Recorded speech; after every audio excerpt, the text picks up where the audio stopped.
Good evening, everyone. Sorry, that was a bit loud. Thank you, everyone, for coming. It's good to see the turnout here. Welcome to Sydney Consulting Club's inaugural case competition series of workshops. So today we've got quite a jam-packed agenda. So please, would you switch off your mobiles or keep them on silent so we can avoid any interruptions? Okay, so briefly, firstly, I'll just go through a little bit about what Sydney Consulting Club does and what we are all about. And then secondly, we'll go into for those who haven't participated in our event last semester where we had our case competition experience panel, we'll just talk briefly introduce what briefly case competitions are, and then we'll jump straight into the workshop. And today we'll be going over problem solving skills, and this will follow McKinsey's 7 steps of problem solving. These will be varied across all the cases as we adapt them. And finally, we'll have a short Q&A session.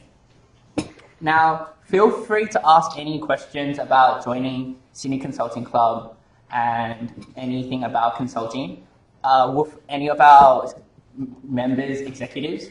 Some of them are wearing our red, maroon polo, and some of them are sitting at the front over there as well.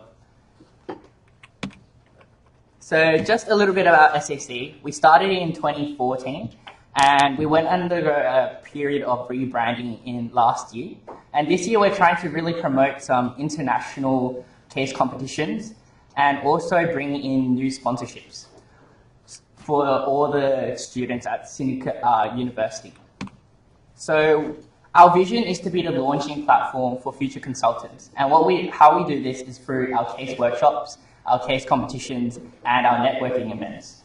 All of these we hope to foster some practical consulting skills and the ability to network with all the consultants.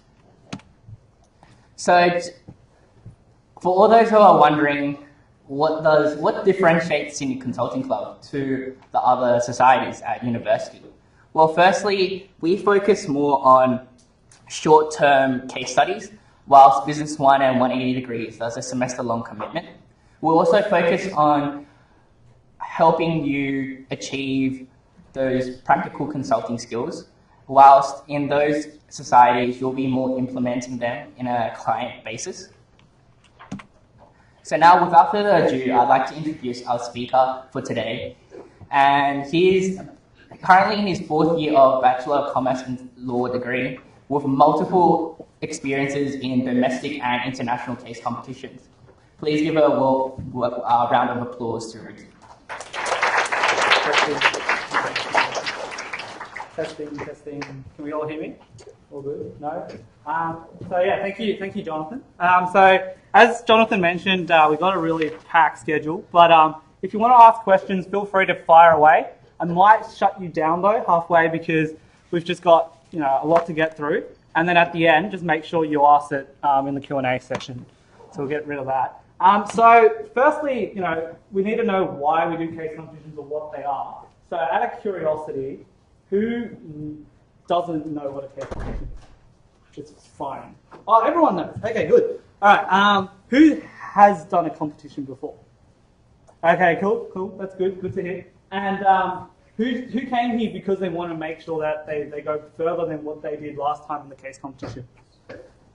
No one. And who got dragged here because their best friend dragged them here? Be honest. I got dragged here. No jokes. All good. Regardless of what it is, we want to make the experience better for you. So we're going to try and give you as much as possible. So at the very beginning of everything, we're going to look at the who, what, when, where, why. Okay. The who can do case competitions. What are case competitions, when they occur, and why should we do them? So we start off with what, and basically case competitions is where teams of 4, it could vary depending on the rules, come together and they're given a business problem and they need to solve it. Okay? And you're asked to identify the problem, okay, and then you're asked to devise a strategy which fits the mold, what is most suitable. Okay? It's meant to simulate a real-world case so that when you guys go and do your case interviews, or when you actually go and become a consultant with 180 Degrees Consulting, with Business 1, with a real consulting firm, you have some form of experience. Okay, so after you sort of know that, you need to figure out, well, what are the judges looking for? Because usually you present to a bunch of judges. Now, there are 4 main criteria they look for. You look for the structure, okay? You look at the presentation, you look at the quality of your recommendation, you look at how well you do your question and answer.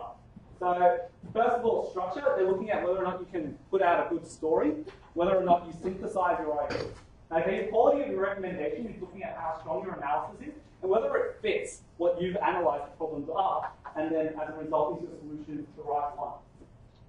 Thirdly, they look at your presentation, so how strongly you present yourselves, how nice your deck looks, and then finally your Q&A. So that's just to test how well you've prepared your solution, whether or not you've discussed counter solutions or problems with your solutions, and then how do you address that. Now, we figured out what. Let's have a look at who, when, and where. So anyone, anywhere, and at any time. So anyone in this room can do a case competition. It doesn't matter if you're first year, second year, third year, fourth year, fifth year, or you've been here for 30 years. Okay? It doesn't matter if you're inexperienced or experienced. It doesn't matter if you're male or female. In fact, I encourage teams to have diversity. Okay? Have females in your team. Have STEM students in your team. It's really, really helpful. Have business and non-business students. Out of curiosity, who does a non-business subject?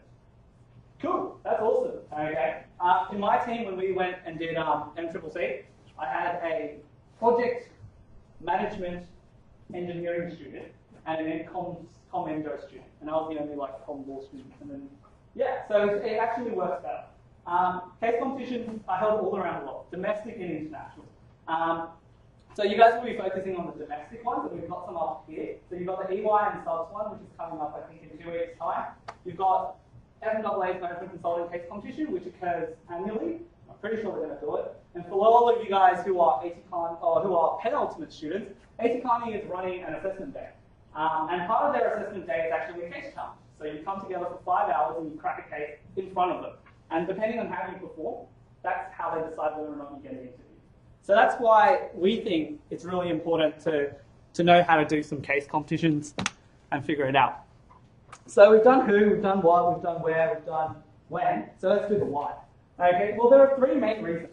We believe that case competitions, number 1, are a valuable learning experience. You can get some case analytical skills and bring them across to real life cases. You can gain leadership and teamwork and communication skills. So you guys will be working in teams. You guys will be learning how to solve problems between yourselves, not just the actual problem itself. You can take business outside the classroom. A lot of the times we talk about the courses at university not being practical enough. That's the whole point of having these case competitions. You get to practice the case method of interviewing to some extent. You develop confidence, which is really important, and you get some really expert feedback from the judges, who are usually industry experts. The second reason is we believe case competitions can open doors. A lot of winners in case competitions will have the opportunity to network with future employers. Your judges are often consultants from BCG, from McKinsey, from Bain Company, etc.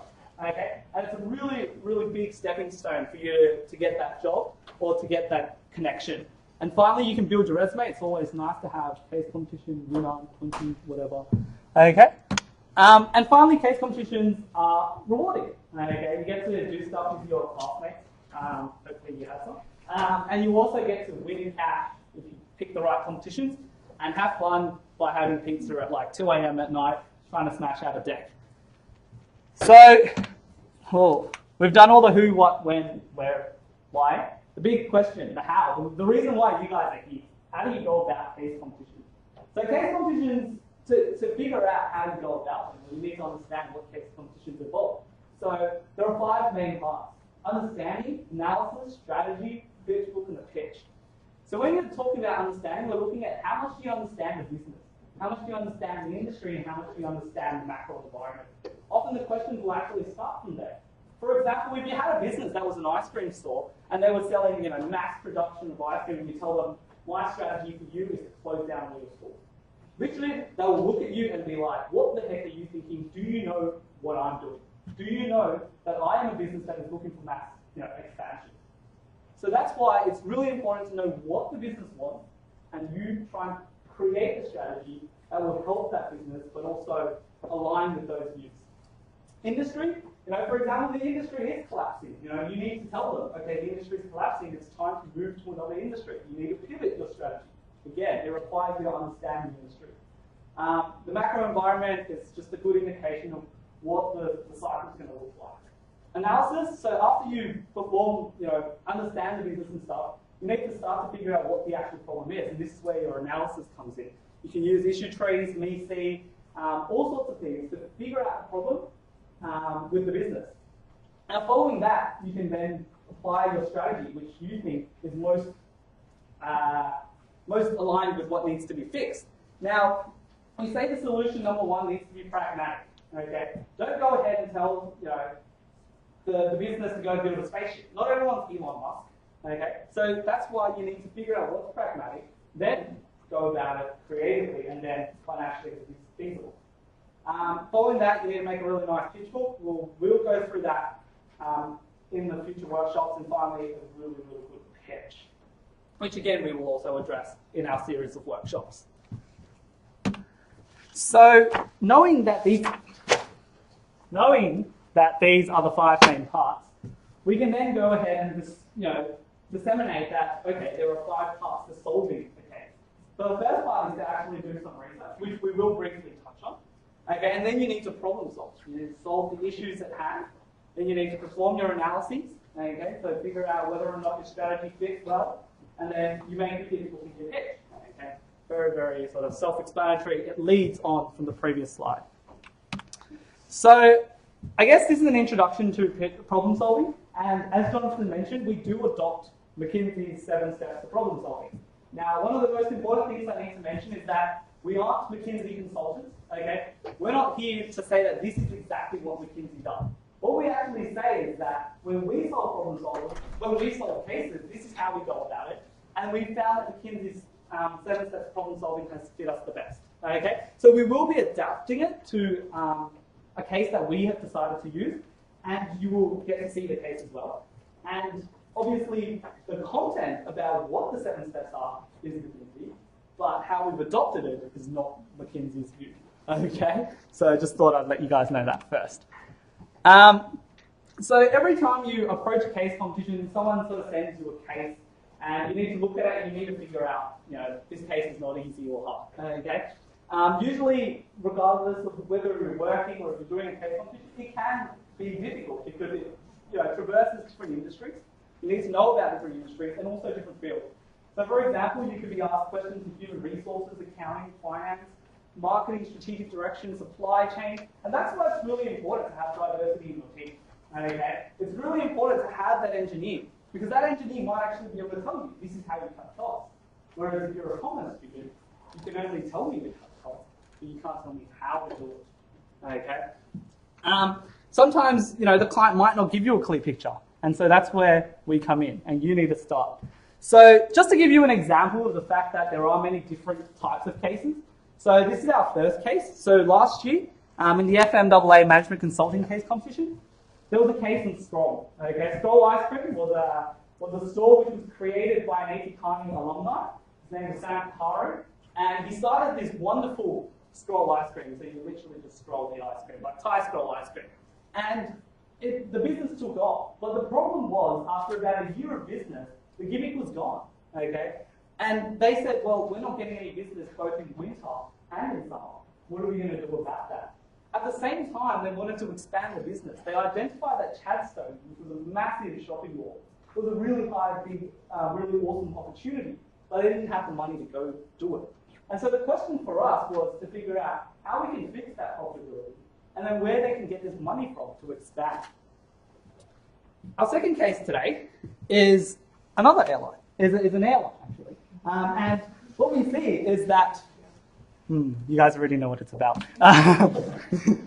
Yes, I hope there are Malaysians here. But the Malaysian Airlines case in the NUS case competition was about a question of branding, a question of PR, public relations, and also a question of profitability. Okay, the business obviously suffered from MH370 and MH107, and they still are suffering. And their question was, how do they fix the fundamental structural problem they have of super high costs, but at the same time, how do they address the fact that they have terrible publicity after MH370 and MH107? And how do they get the people to come back and trust the airline? And our final case for today is Australia Post. Okay. Now, we all presumably, that's probably not the best way to put it, but hopefully know what Australia Post is. Okay, it's a local post office, and they suffered from an issue of business transformation. It wasn't a profitability question, it was a transformation problem. Because of the digital age, the business was gone. Okay, their whole, the core of their business was being taken over by emails, with messages and stuff like that. And the question was, what can they do about that? How can they get profitable within the next 15 years? So today we're actually going to focus on this case. So what I'm going to do is I'm going to get my team to just distribute the cases, and you guys can have a quick read of it.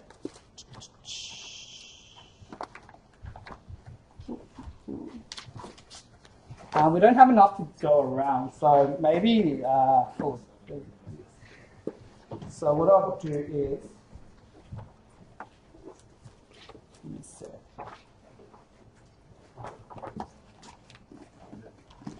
Oh, that's fine.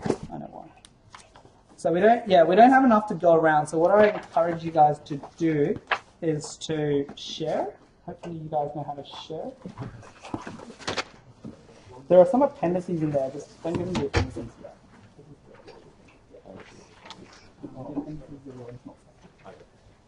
So if they're not stapled, they're not they're appendices.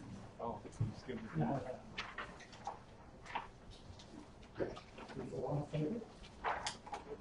Okay, only Will has them. Maybe Will can just distribute it. You can take this one, that's one.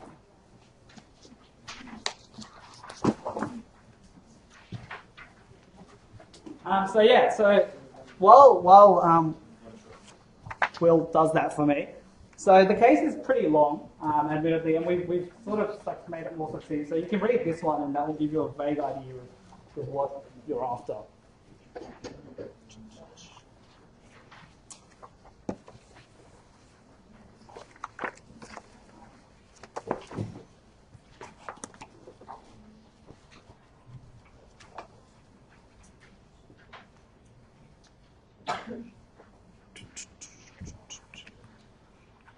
So, well, I'll keep going on because the next part is not that important, like in terms of you need the case. What actually happens is we find out we need Australia Post. Now, as I mentioned earlier, the first thing you need to do is do some research. Okay, figure out what the business does, figure out what the environment is like, and figure out the industry. So, macro environment, what are some things you need to look at? Well, a good place to start is to revert back to Australia. You can look at the economic growth rate, you can look at the unemployment rate, you can look at household consumption, the things that fit your case. You might look at The Economist and the Business Insider. Some of them are US news, so try and avoid them. You can look at the Australian Bureau of Statistics. Bloomberg is a really awesome source, and Financial Review. Okay? Once you do that, you can sort of then put together a picture of where Australia Post is working within the entire Australian economy. So, for example, I've gone ahead and looked at two statistics that I think are really important. So firstly, household consumption. Because I know that Australia Post does parcel delivery, so online shopping and stuff, and I also know that Australia Post is delivering, it's delivering to many places. So I looked at, how much consumption is going on. That's going to be a good indication of how much business in the parcel industry. And then secondly, where do I have to distribute, in Australia? And I look at my costs. Okay, that's a pretty good indication. Following that, you need to look at your industry. Now, industry reports are quite difficult to get your hands on. Luckily, if you go to Sydney Uni, we have a database. So what I'm going to do is, I'm going to show you guys how to get there. But IBISWorld, before I get to IBISWorld, this Boston Consulting Group or Accenture ones, you can find them online. You just have to type in Postal Services, BDF, and then BCG, McKinsey, whatever. Some don't have it, some do. So the second thing that's really important is IBISWorld. So let me get to it. So everyone's computer should hopefully show your own computer. So you guys can log in, just log in, one person log in, not 9 of you guys. Okay, just log in and you guys can follow me through on how to get there. Okay.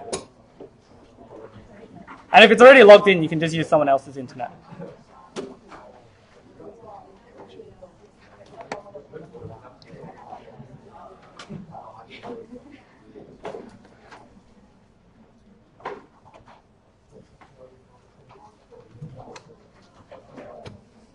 Alright, so the first thing you do is you go on Google and you type in USID library database. Okay. You can do it on Bing. I don't know which link will come up on Bing though. If you like the third page or something. Okay, USID library database. You can do it on your laptops as well if you feel like it. And it should be like the first link. It was the first link for me. I don't know about you guys. Is it the first link? I can see some people on it, some people not. That's all right. So USID library database, yeah? And then you should click on this link, okay? And it will take you to here. It should take you to this type of page, okay? Everyone having problems? And then from here, you click business. Just thought I'd let you guys know we're doing business. And you click finance. Or you can click marketing, it's not important. Okay. And you should come up with this. You should come up with a page like this. Okay. Are we having any issues yet? No? I see some people on some weird pages already. Yeah, you're all good. Alright, and then from there, you look for IBIS World. Alright, Control F, IBIS. Oh, look, it's there. Alright, right click, open a new tab. Do the same thing for passport. Okay, I'm not looking up your passport. Calm down. All right. And right click and you'll have these two things pop up. Okay. So you managed to do that. Am I going too fast? Yeah. All right, so we've got IBIS World up. You might want to get Euromonitor up as well. Okay, Euromonitor looks like that. Okay. Ah, yes, I have adhered to the terms and conditions. Okay, so from here, you can then look at what you need to look at. So you can search up Australia Post, you can search up postal services in Australia, whatever it is, and they'll give you an industry report. Okay, so, you know, just type it in as we go, Australia Post, say for example. Okay, here we go, second link in the industry reports, postal services in Australia. Okay, you might even go down company reports, Australia Post. Okay, and this is a really, really cool source. Okay, it tells you an industry at a glance, so it gives you some really cool information on how the industry is going, performance, key drivers, you know, costs, operating statistics. It's really, really cool stuff. And all you have to do is download this, print it out if you want, and just have a quick read. Okay, before you actually dig into the case. Same thing for Euromonitor. You can search up postal services. Now, I'm not going to waste your time. In Euromonitor, there is nothing on postal services, so you don't need to look at that. Okay. I'll leave that page on. Oh, crap. That is not going on YouTube. Okay. So, yeah, so we got here. And again, I took out the statistics that I found most important, okay, in those industry reports. So I looked at the fact that, all right, letters are decreasing, we know that, okay, and we know that industry revenue growth is pretty poor and pretty dire. Okay, so that's some really important stuff for me, because if I was advising Australia Post, the first thing that pops into my mind is, maybe Australia Post needs to change its strategy. Maybe it needs to go somewhere else, and maybe it needs to change whether or not it still does letters anymore. Another thing to look at is to look at, well, who do they do business to? Who actually does the letters? Well, I took this off IBIS World, clearly, at Boston Consulting Group. Okay, and we find that most of them are businesses communicating with each other and businesses communicating with consumers. So what we can then justify something about changing our stores or changing our delivery services would be saying something like, okay, maybe we can do something with changing the letters business, but it needs to just stay within the business and it still needs to sell to the business. Okay? Other things that I found really interesting was the fact that Australia Post was also engaged in courier services, so, you know, your parcel delivery. And so I looked at whether or not parcel delivery was actually going to keep going well.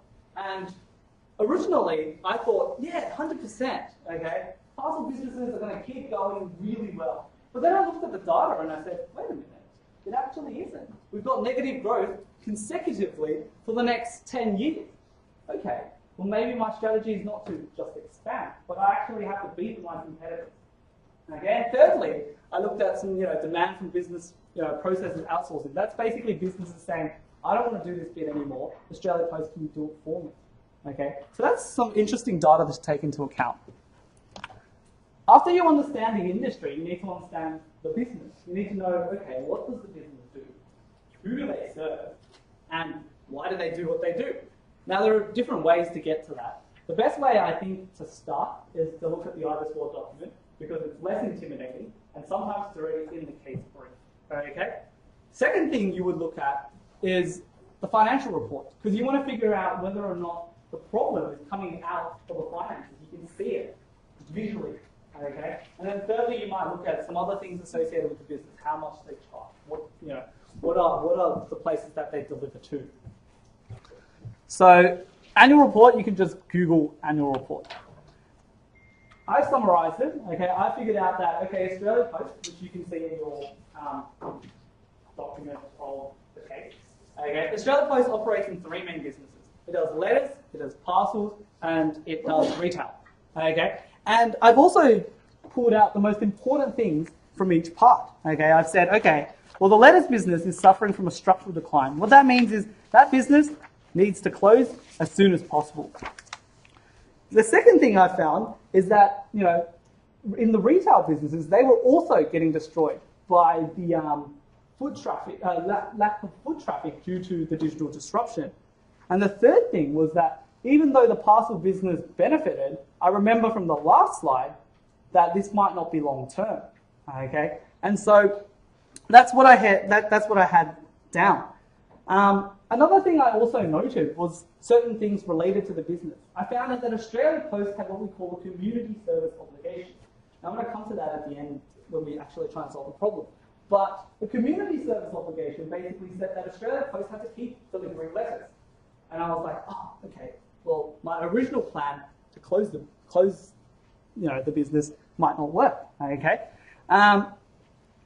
So after I do that, I look at some key statistics. So what is how many stores we have, how many delivery points. I figured out 11.3 million delivery points is a fat chunk of stuff I need to deliver. So that's probably the reason why my costs are really high. Second thing I looked at was how many stores I have. Now, one thing that a lot of people sort of fall into is saying, oh, they have a lot of stores, maybe we can close some stores. Well, do you know how the stores work? Australia Post is an interesting sort of system. They run an LPO, a local post office, which is just basically just a franchise. Okay, you buy the license to run the post office, but the post office doesn't take your profits. You pay the post office a certain amount beforehand.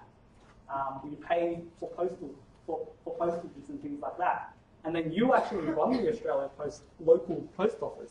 So that was something really interesting. So I figured that if I close the post office, maybe that's not going to help. Following that, I looked at the financial performance. This is really important. Okay, I looked at, all right, my mail business is definitely doing poorly. I look at the losses and it's increasing every year, so there is a big, big problem. I noticed my cost of sales is increasing, but not only that, my cost of sales as a percentage of revenue is increasing.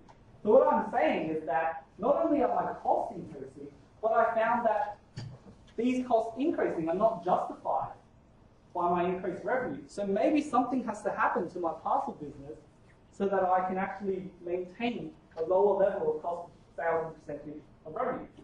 And I also looked at profit before tax. Now, if your losses are really high and your costs are really high, generally that's probably saying that the profits are probably going to go down.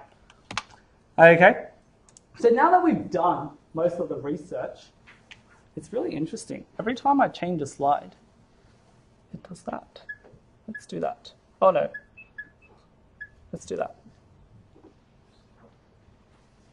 Okay, so now we go through the 7 steps of problem solving. So today we will really largely be looking at one, okay, which is defining the problem. Okay, we're looking at the first one, and as we progress towards different workshops, next workshop we're actually going to go through the rest of the thing. Okay, now the main reason why we're only looking at the first one today is because the first one is really, really important. Okay, defining the right problem and finding, the problem that you need to actually solve.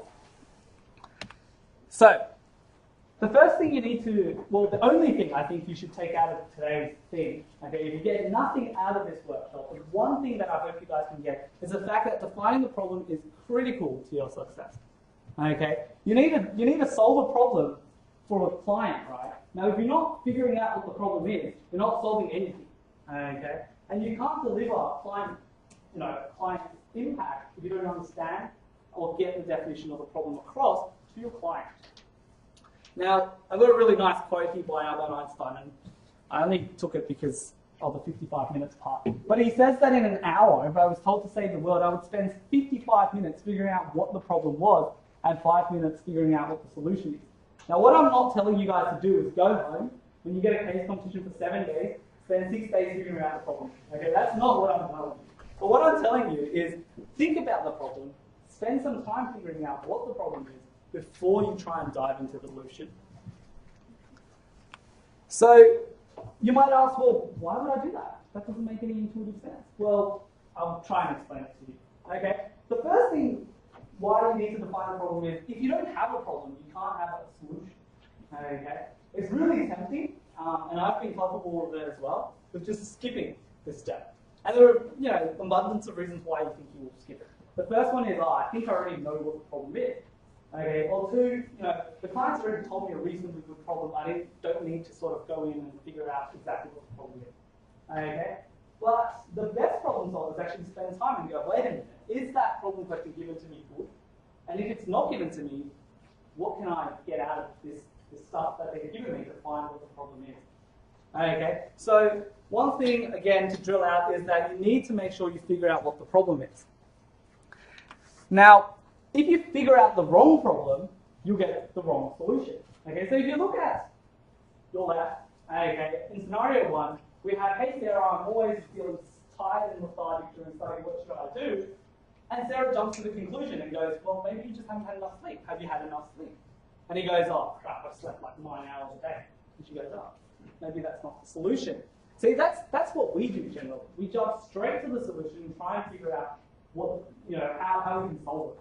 But the problem could actually be a motivational problem if you look at scenario 2. He goes, do you feel lethargic with other things? Do you feel lethargic when you play sport? When you're playing games? And if he says yes, then maybe you can go ask the sleeping question. But if he says no, then maybe it's a motivational problem. Okay? So always try and figure out what exactly is the core problem before you jump to the solution. And finally, part of the problem is not really the full solution. Okay, so often when you figure out what you think the problem is, you need to ask some other things. Okay, you might need to look at, does the client have the analytical capacity? Does it have the capability inbuilt within the business to solve the problem? And should it change its mindset? Or are there things in the business that they need to implement before they can proceed with the solution? Okay, so here's an example. Okay, a client might ask us, which market should we enter? That's a pretty clear problem. But what they don't ask is what capabilities do they need to be able to do that? Okay, to be able to join another market, what do they need to build? Maybe they need to expand their factories. Maybe they need to sign contracts with distributors. Okay. Second thing is, what type of mindsets are required to support the building of this capacity? What if I have a business where everyone doesn't want to expand? What do I do about that? There's no point advising you to expand if you don't have that mindset to. And finally, how can the current mindset be shifted? Okay, so if you figured out that this business doesn't want to quite expand that well, what can we do to change that perspective? Okay. So we have a problem statement worksheet which we've just screenshotted from McKinsey. Okay, and it basically says that there are sort of multiple things you need to look at when addressing the basic question. Okay, you need to look at the context, you need to look at the success criteria, the scope and constraints, stakeholders, key sources of insights. And we're going to look at that, as we go. So when you look at the problem statement, it needs to be smart, okay? And what smart means is it needs to be specific, okay? It needs to be measurable, it needs to be actionable, relevant, and time bound. And we're going to try and put that into practice in a couple of later slides. Okay. After you sort of figure figure out what this basic question is, or what you think is the question, you need to go ahead and try and revise it. Make some changes. And how do you make these changes? Well, you need to consider these things. So the context, okay? So as I mentioned earlier, that research that you did at the very beginning is going to come into play, okay? Because you need to spend some time looking at the environment. Whatever that problem is, for example, you might say, well, Australia Post is doing really bad because it's not generating enough revenue. But then the question is it because Australia Post isn't generating enough revenue? Or is it because the industry as a whole isn't generating enough revenue? Because if it's the industry, it doesn't matter what I do, that industry is on the decline. Okay? What I need to suggest then is pivot, okay, change. Here you can start conducting your SWOT analysis, your quarters, your pastoral, whatever you've been taught in Plus 1000. And you need to consider trends. Okay? A lot of people sort of just look at that key statistic and throw that key statistic at the judge. And the judge is like, no, you've got to show me what the trend is. Okay? So for example, you can't just say, oh, revenues went down this year, therefore we will pivot. No. You've got to look at, okay, the business in general and the industry in general has been going down. And that's why we need to pivot. The second thing is you need to assess the success criteria. Now this is really more important when you do a case interview, but you need to figure out what defines success. Well, you need to figure out what will make the client happy. Okay? So you need to settle it from your side and their side. So figure out exactly what are some qualitative measures, what are some quantitative measures for them to figure out, okay, you've solved my problem. The third thing is scope. Okay, for example, if you're looking at Australia Post, you need to understand what markets it already is in. You know that Australia Post delivers domestically within Australia, but it might also have partnerships internationally. You might need to look at some legislation as to whether or not it can enter the international atmosphere. And if it does, what are some implications? After you look at that, you need to look at some constraints. Now, as I mentioned, the constraints are really important because strategies that you might come up with might not be exactly what they're after because there are some limitations. Okay, and we're going to look at how that impacts Australia Post in 2 slides, I believe. Okay, stakeholders. So you need to look at who's going to get the most out of it. If, for example, your CEO is the person you're advising, you don't want to go ahead and advise the business to cut, pay packages for your CEO because he's literally just going to dump you and send you out of the room. Okay? And the last thing is key sources of insight. So you might need to find places where you can get insight. Now, in case competitions, unfortunately, this is the least important because in case competitions, you are not allowed to go call up the business and say, hey, what's your problem? Okay? You've got to figure it out yourself by looking at information from other parts of the internet. So, in case competitions, it's very similar to how McKinsey does it. Okay, the only problem is that the problem question is usually in the brief somewhere. So if you look at that brief that we distributed, hopefully there's enough to go around to share. Okay, if you flip to sort of towards the end, you'll find there is a problem question that is already sort of thrown at you. I think it's to divide the 15-year strategic plan for the business. It's on page 6, my apologies. It's actually at the front. Okay. So it asks you, how can you develop a strategic direction? Now, sometimes though, the case is nowhere near as straightforward. Okay? Sometimes the question is not there. And they just throw you information, and it's your job to figure out that problem. So regardless of whether or not it's given to you or it isn't, your job is to identify and articulate it to the judge. Because one of the key things that students forget is that when you compete, the judges, are from BCG, from McKinsey, hurrah, I get to speak to these employees, but they don't have time to read that case. They have no idea what the case is about, and they don't even know what the business is.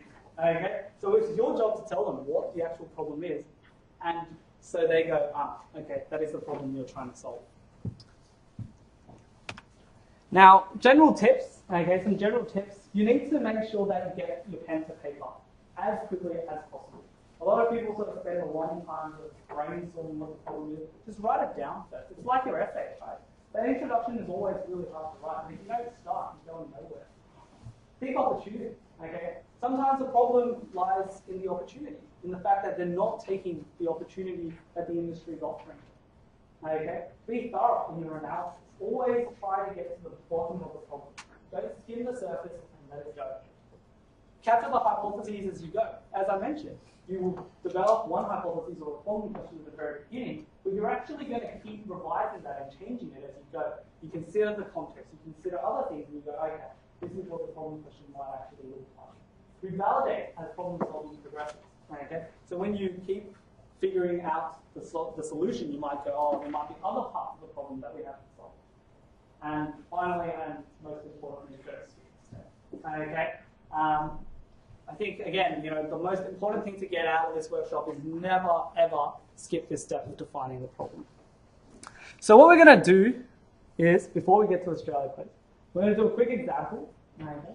So we have a team that is launching a plan improvement program. And there are different ways you can identify this problem. So what I'm going to do is I'm going to give you guys about like 2 minutes, 3 minutes, 4 minutes, or maybe 5 minutes. It's a bit easier to read. To come up with some problem questions with your team. Okay? There are no contexts, there is no success, there is nothing. Okay? The idea is that you guys can have a go at putting pen to paper. And if you have any questions, the team who are somewhere around the room, and you can also throw them up now, okay, as we go. So spend some time working as a team. Some of you guys might come back and you guys might be working in the same team, so do talk to each other. Not going to hurt each other. Okay? So just 5 minutes, I think. Just 5 minutes.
Yeah.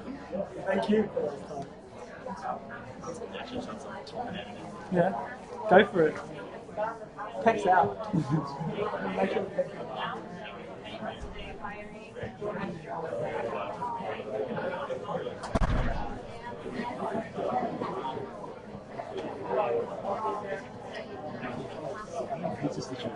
Huh? Do you reckon she's pretty good? What the fuck's here? But the thing is, we're usually if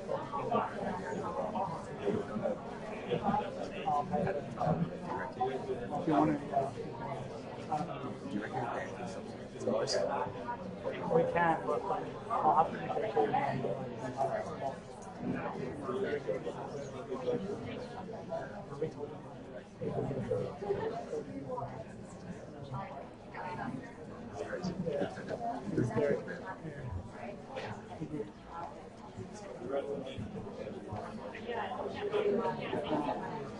Alrighty, so everyone's got a power.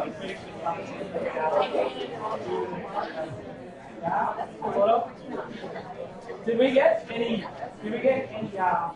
questions at all? Like, did we figure out? Okay. That's alright. Okay, so it doesn't seem like we've got any. That's okay. It might be because it's a bit vague, and I agree. So, for example, 3 ways you could reword this idea of launching a plant improvement program. Okay, what does the client need to do? It might need to find a way to take $300 million away from its plant cost. Okay, that might be telling you how to improve the plant. Right? There are different ways to improve the plant. Alternatively, you might not look at cost; you look at efficiency. Okay, so how can I improve its performance by 10% over the next 3 years? Similar question, but just a different way to phrase it. And then finally, it might say something like, how do you build market leadership? How do you ensure your plant is the best? Okay. Now, this one is just a little exercise. It's nothing too big. Don't worry about not being able to figure it out. What we actually have to focus on now is actually Australia Post. So we're going to revisit the Australia Post case, and hopefully there's enough to go around. I know there isn't, so just put your hand up if you don't have it. We're going to look at Australia Post as a business, and we're going to run through all those things. So do the preliminary research. We're going to look at how to create a basic question, and then how to revise it with your context and stuff. So what I'll get you guys to do is we'll probably talk through it, but I'll get you guys to, if you have a copy, you can read it. Most of the information is already in the case, with the exception of some stuff. So, the first thing you might want to consider is what type of business it operates in. So as I mentioned earlier, it operates in letters, retail, and parcel. Okay, in the letters business, you're looking at the fact that it has reduced volumes of business. You're looking at the fact that electronic bills, direct debits, and online communication has eroded the share of letters. Okay, you're looking at this to be a constant structural problem because the government has decided to adopt a cloud-first policy. And you're looking at the fact that Australia Post must continue to adhere to its CSO obligations or its community service obligations. The second thing is the retail business. You might look at the 2 key drivers. Okay, so the 2 key drivers of foot traffic are personal mail volumes and bill payments. Okay, so both have been adversely impacted by both communication and customer payments have moved online. So we know that customer visits have actually dropped by 24 million in the past 5 years. Okay, another thing you might consider are the parcels business. Okay, it's a sole unit which has benefited from the disruption. It's mainly been driven by business to customer e-commerce deliveries, and it's increased by 39% in the last 4 years. So if you go through that case that we've distributed, those are some of the key statistics that you'll find in the case or in the IBIS World reports. Okay, that being said, the parcel business is still kind of in danger because you might have people who come in with even more disruption, like drones and stuff. Okay. So the second thing you might want to consider, and this is your chance to do it, okay, is to look at the context for Australia Post. So I'm going to flick the computers back to the ones that you guys had originally, and you guys can quickly look at the IBIS World reports. Okay, hopefully it does what I want it to do. And find out what you think are the important statistics, important trends for the business going forward. So it's postal services, it's Australia Post, and you just need to find some key statistics. And just shout them out as you go. It's not important to...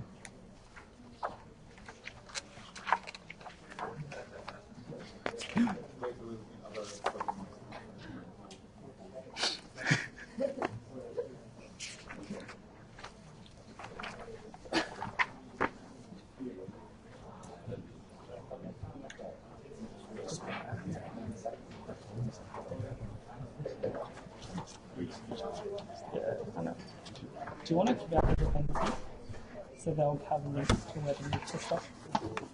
You're handing these out? Yeah. Just it's not stapled, so it's really annoying. I'll put it.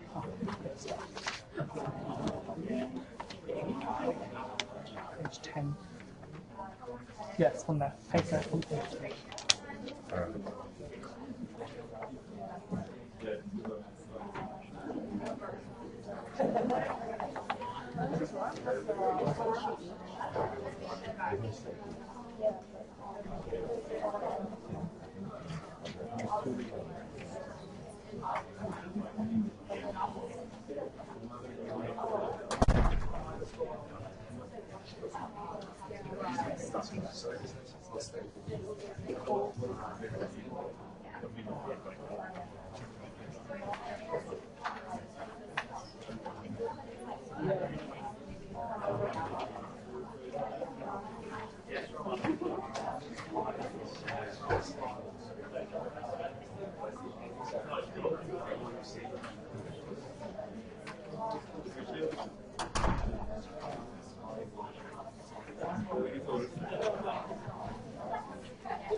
assume we're not giving these slides out afterwards, right?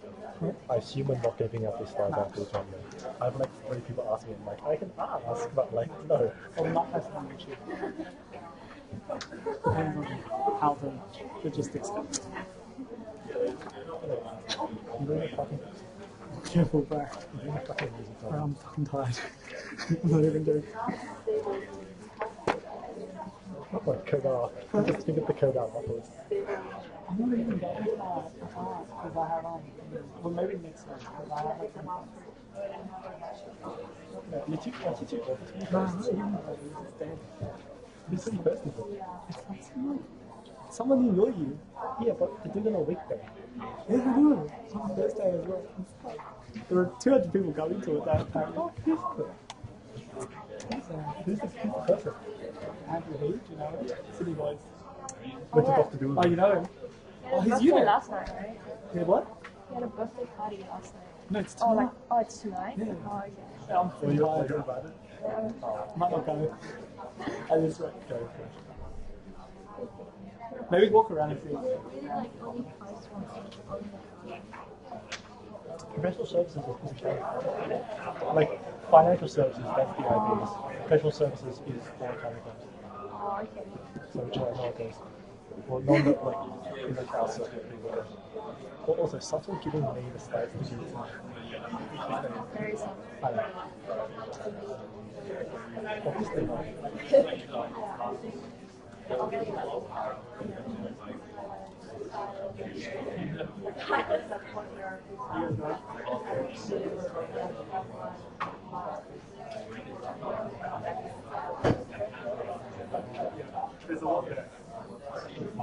When'd you get back? Last How was your work thing? It's okay. Yeah, did you like it? It's alright. It's like a 6 out of 10. 6 out of 10. That's not very good. It's a pass, but it's not very good.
That's right. How's your interview? Was it a case question or? They gave me three questions, three appendices, and then solve the questions. Were you allowed to ask? Oh, okay. So it was like an actual Individual, Yeah. and then afterwards it was just one-on-one with the interviewer. So I was really glad it was one-on-one. Yeah. So how was your interview? That's probably the make or break. I feel like it's decent. I don't know. We'll see. Because he did mention like one of the questions that my solution was like the first one was that like it was unique. Yeah. So That's good. that's good. But then like it's just some things like complicated. Yeah. So you don't know if you get it right. Yeah. So you did do the calculation for oh, gee. Okay. Alright, let's bring it together. So we'll probably just move on from that. So, did anyone find any cool statistics that they want to share with everyone? Trust me, this is not going to be a competition. So, it's actually good that you guys share with each other what you guys found. Did anyone find anything? Yeah, you guys find anything? Okay, so I think most people sort of just looked at Isis World and then looked at what was on the question page. I think one of the things that you guys might not be looking at is the BCG report. So in the appendices that we distributed just then, there is a link to the BCG report that actually provides insightful information on Australia Post itself. And this is where some of the information that I got came from. Okay, and the reason why it's insightful is because Australia Post was asked by BCG to conduct this report. Okay, their CEO at the time, Ahmed Fahor, is an ex-BCG and is now back at BCG, head of digital ventures. And he was actually, he asked BCG to run this report. And as a result, this report came up with information that is sensitive. And so they actually kept it, to themselves until they released it in like 2014. So these are some things that you might want to pay attention to. IBISWorld is free for everyone, so you might want to get that extra edge by looking at BCG, looking at McKinsey, looking at Accenture. And it's the same stuff that I put up earlier. I've just taken the most important ones. So the letters part and also the profit before tax. The next thing you want to look at is the success criteria. So I'm going to try and speed it up a little bit. So if you look onto the case and you look at I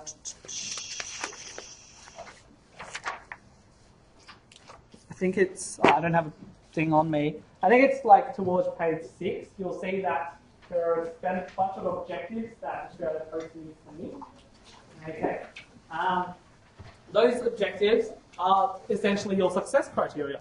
Okay. So you need to continue as a self-sustaining operation. What does self-sustaining mean? Well, it needs to continue to be profitable in some way. Okay. It needs to provide. Oh crap. That's going to go on YouTube. You need to continue as a self-sustaining operation. Second thing, you need to provide an equitable service. So for example, I can't stop distributing to rural areas because it's not profitable. I need to continue to distribute that. I need to maintain my physical letter delivery, so I can't close that letter business until 2030. And I need to continue to provide services to both businesses and consumers. So I can't close part of my business and be like, I'm only going to serve my businesses, the most profitable ones. Okay, there are some other sort of long-term sustainability questions that you might want to consider. After that, you look at the scope of your project. Okay, so as I mentioned earlier, Australia Post is primarily addressing businesses and consumers. It operates in the retail, the letters, and the parcels business, and it's largely domestic. Okay, so those are your most obvious scopes. The other thing is you need to develop a strategic roadmap for the next 15 years. They haven't asked you for a 3-year plan, they've asked you for a 15-year plan. So you need to reshape this business, okay, and put it in place so that it will be profitable in those next 15 years. Following that, you look at some constraints. Now, as I mentioned, I talked about this CSO thing, and you guys are probably like, what the heck is this CSO thing? So the CSO is actually part of the Australia Postal Corporation Act 1989. Okay? And if you don't do your research, this is where it falls apart. Okay? You don't know what the CSO are. you don't know what you need to do. Okay, and basically what they do is that they give Australia Post a monopoly on the letter business. So they're allowed to deliver all the letters in Australia. But as a part of that, they must continue to do it. Okay, they can't not do it.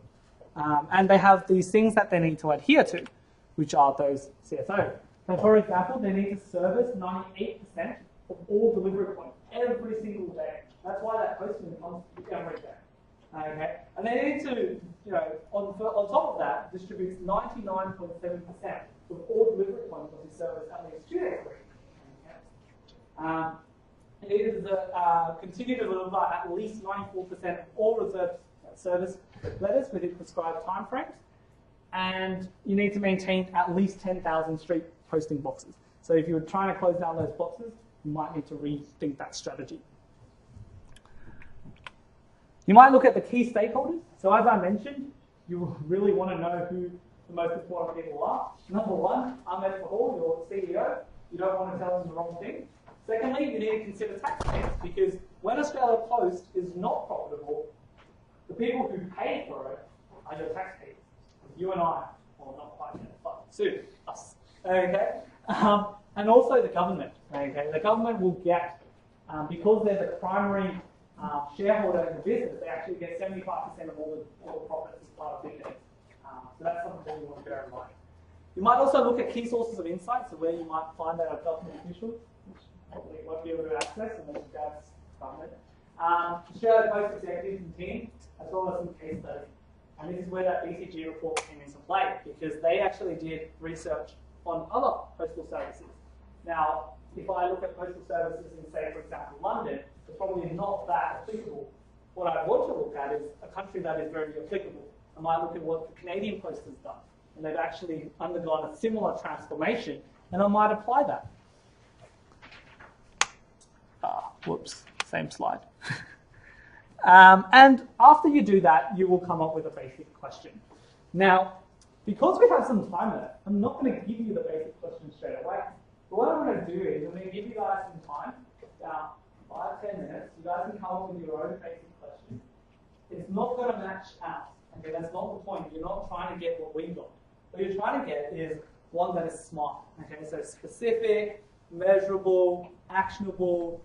Can't remember what R was, but time reliant. Okay, but make sure you create a smart business question, and then we'll come together and we'll write here some of the questions that you guys come up with from different tables, and bounce ideas off each other, and then we'll show you what we got.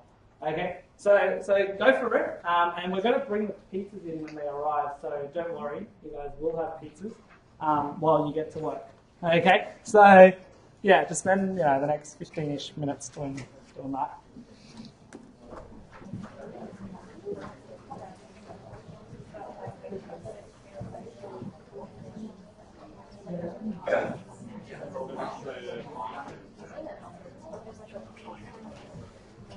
So one thing, sorry, I forgot to mention this. Those cases that we've given you, we asked that you guys give it back to us today. The main reason is that case actually is from somewhere else. It's from the Australian Undergraduate Business Case Competition, and we can't officially distribute it because we haven't actually made changes to it. So we ask that you give it back to us. We will distribute it every week, so you will have a copy, and you can access it online.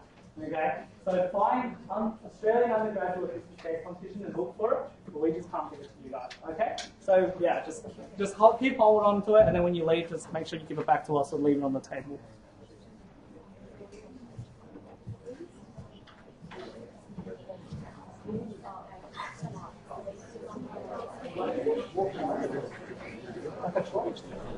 Yeah.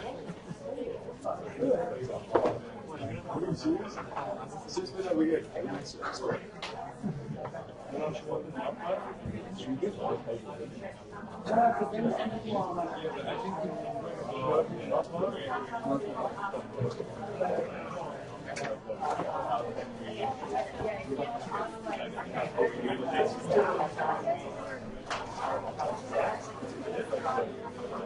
Do you want to bring it out?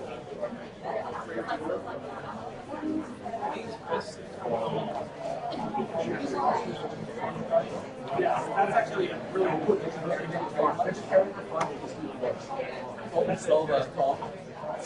So I'm on SCC. Wait, mate, problem solving right there. Hey guys, so we have pizzas for you all. If you're a vegetarian, we'll leave the vegetarian pizzas at the front, but we'll bring out one table each pizza. So enjoy. Shit, that went wrong. Just take it out. Just take it out.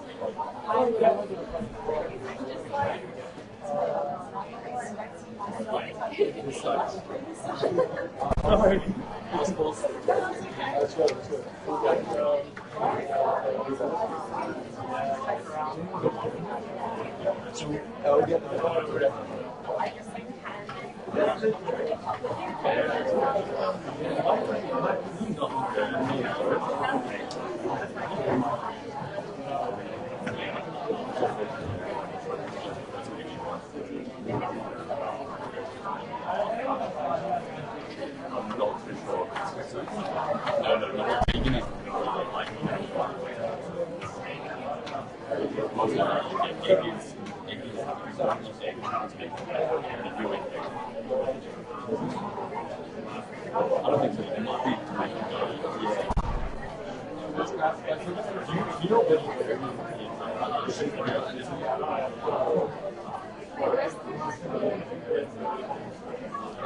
sorry. Sorry about that.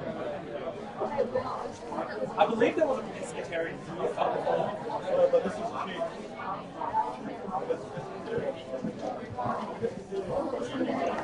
Sorry, I believe someone said they were pescatarian. Can that person put their hand up? No? Alright, that's okay. Well, there is one seafood pizza that the pescatarian... Oh, is that a pescatarian over there? Okay, well, we'll bring it over to you then.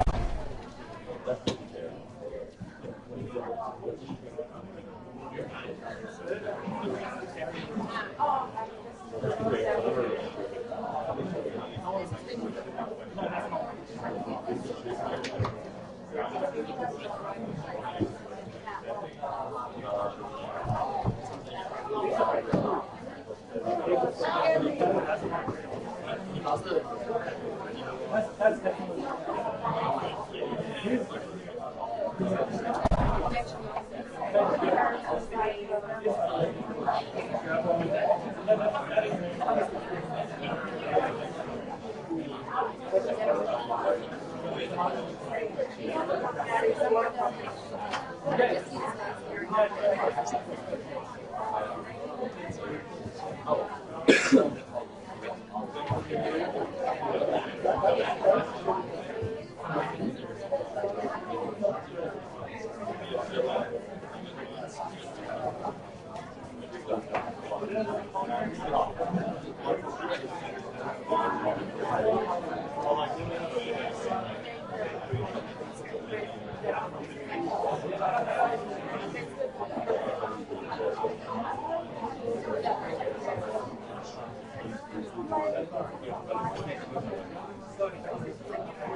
Oh, okay. Right.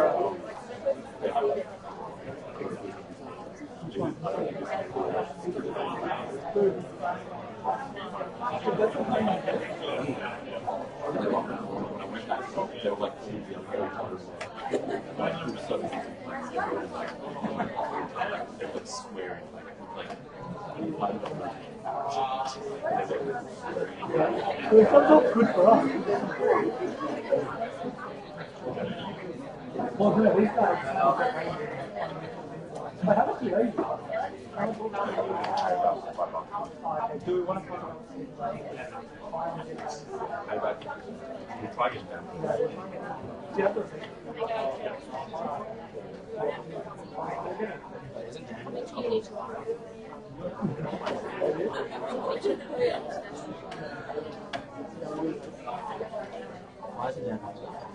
because we have a budget, right? We've already done the room was 200.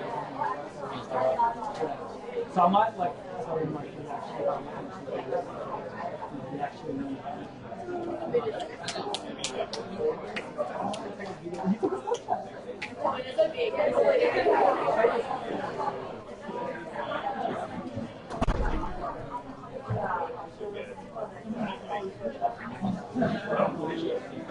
Why do you like it? I like how you kept it to yourself. Oh, yeah.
He went.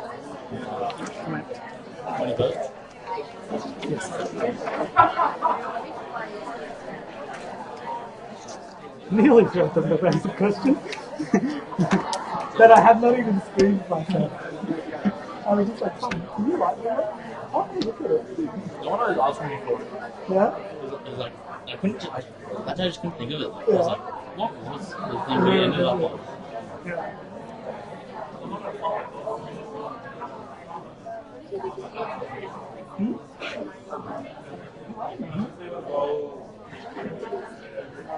Well, tell it to me. Am I doing the test? Can I do it? I find that this is a it's like amazing. They don't even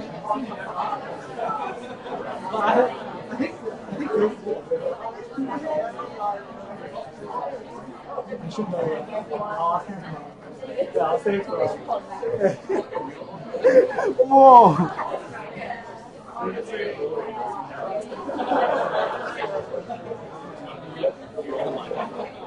No. Alright, so we won't keep you guys waiting for very long. Did anyone come up with a basic question at all? Like, try to come up with one? Yeah? Yeah. Do you want a mic? Or do you want to well, later.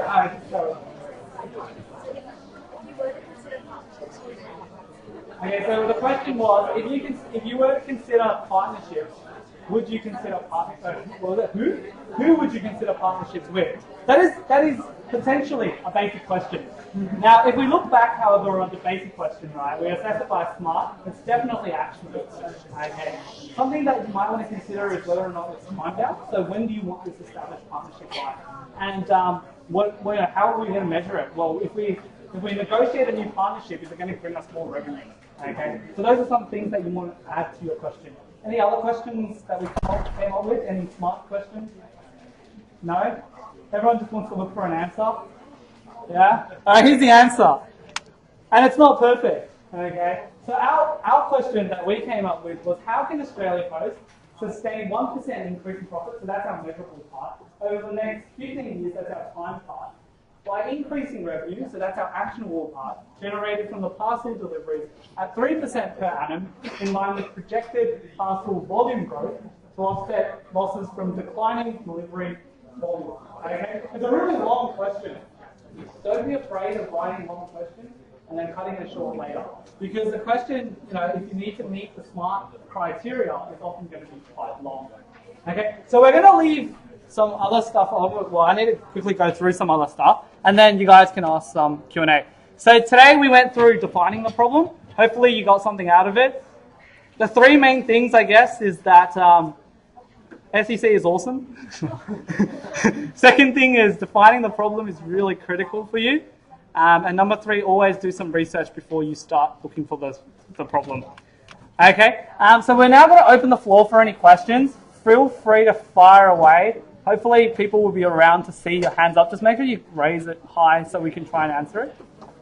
Yeah, sure. The mic doesn't work. Yeah, so, any questions? Oh, surprising. Everyone must be really good at this now. No, I'm joking. No, are there actually no questions? Oh, okay, there is a question. Is it possible to access the slides? Is it possible to access the slides? For now, no. Okay. What we will try to do is post it onto YouTube, so the entire thing.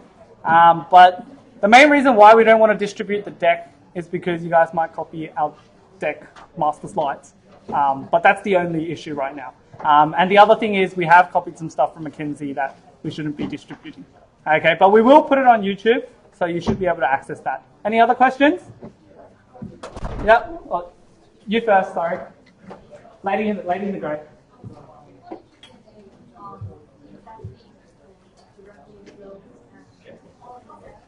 This one? Wait, which one? This one? So this is our criteria. We're saying that we need to sustain a 1% increase in profit. Okay, so that's our figure. That's how we're assessing our success.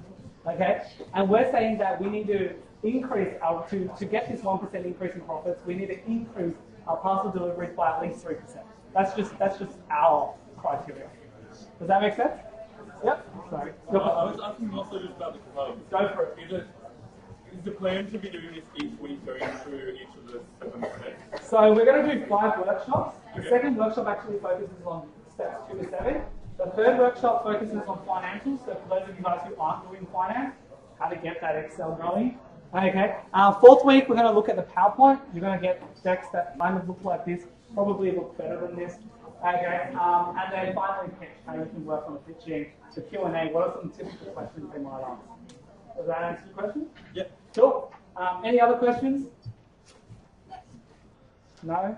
If you're too shy to ask, it's okay. You can just come to us privately and be like, what are some questions? Next workshop, we're going to go through MECE, structure and issue trees. It's going to be in 3120. So I've heard some people have said it's pretty brain numbing and draining today. It's, I'm sorry. That's all I can say. So we will be going through the next 6 steps. So structuring the problem, prioritizing the issues, developing issue trees and work plans, conducting analyses, synthesizing our findings and developing a recommendation. So we're going to see you at our next workshop. Now, how can you sort of make sure you get to come? Sign up to our Facebook page. You can just go to Facebook, SCC or Sydney Consulting Club. You can register for our next workshop in that link there, tinyurl.com/SCC Workshop Series 2. If you like our Facebook page, it will pop up during the week, so you will see it. Yeah, and then we also want likes and feedback. Now, I know everyone hates this bit and everyone just can't wait to walk out. Please, please, please give us some feedback. For example, if I was a boring as hell guy and next week you shouldn't have me, for sure, write it in, okay? Make sure you feedback, because then next week we know, okay, Ricky's a shit speaker, we can get him off and we get someone else in, okay? And finally, a disclaimer. Okay, so thanks for coming. Hope you had a great time.